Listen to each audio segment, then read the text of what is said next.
Namaste. We are discussing the making of the clock for Nadi, Vinadi and Prana. These are the units of time used in ancient India. In the first part, we spoke about the gear ratio calculations. In the second part, we designed gears for the clock. In this third and final part, we will design housing for the gears. Housing ensures the perfect meshing of gears. Let us create another project in FreeCAD for the same. We will call it NVP_parts. With the help of part design workbench, we'll create a part named housing.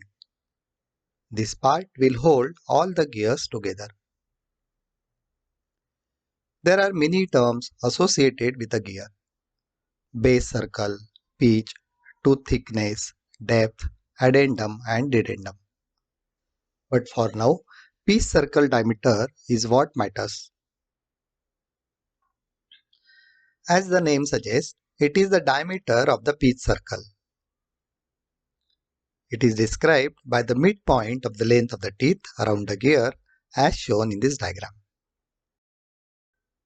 Pitch circle defines the point where the teeth of two gears meet. Let us say you have two gears, each with the respective pitch circle diameter of D1 and D2. The distance between the two gear centers C will be D1 plus D2 divided by 2. This distance is called standard center distance. I normally add 0.5 mm as a clearance value to avoid jamming of gears. We can call this as a non-standard center distance. Let us take help of the spreadsheet workbench to enter these values for pitch circle diameter as well as non-standard center distance.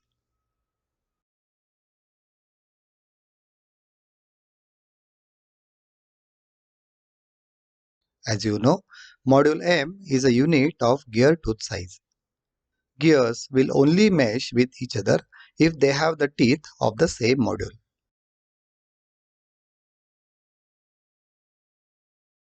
Multiplying the number of teeth and module gives us pitch diameter. We'll also calculate non-standard center to center distance for each pair of gears. We have it ready from our spreadsheet created in an earlier video.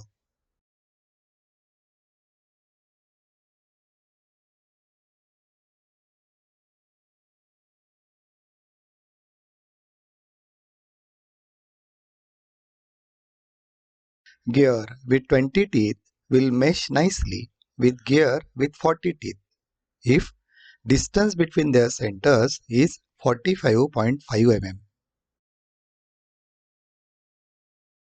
Now it's time to create a layout sketch.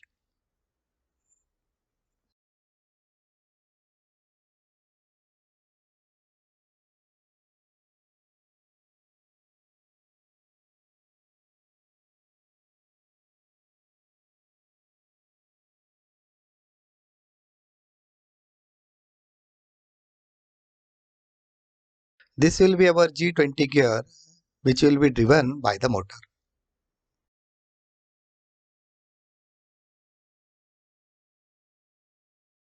It will drive compound gear 4020.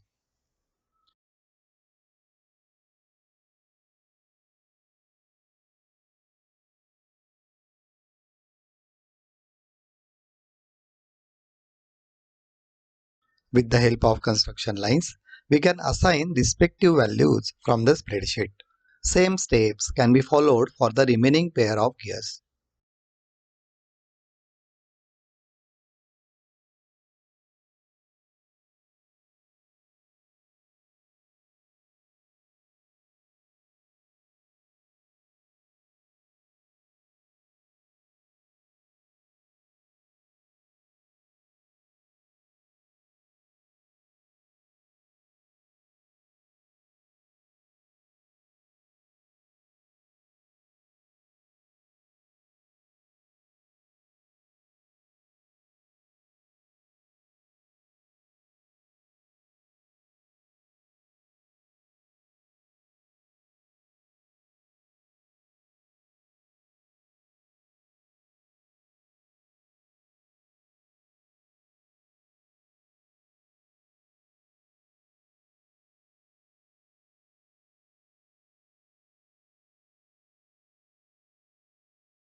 Once our gear layout is complete, it's time to create holes for the axle and body for the skeleton so that everything can be held in place properly. From this point onwards, assembly workbench can be used to place everything together. This step can help you to find issues related to the axle placement as well as distances between adjacent gears.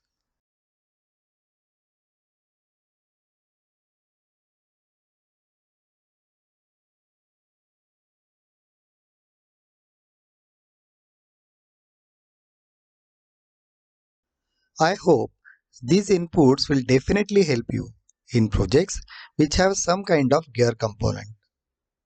Thank you.